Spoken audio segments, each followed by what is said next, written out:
This is the elevator, one of the buildings in Shadyside, Pittsburgh, Pennsylvania. And this is a rare ABC elevator based in New York. Very rare. The fixtures, I believe, according to Diesel Ducey, are not original. So let's see. We're done. It's a bottom drive traction.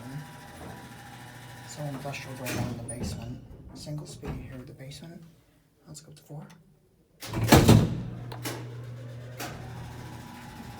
Definitely bottom drive traction.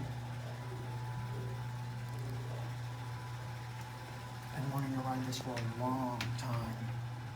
I finally am. Big thanks to PA Elevators for finding one in the other building and the brand. This is actually a fake gate right here. This is the real gate, like from here, and that's the fake gate. Here 4. Now let's go back down to 1.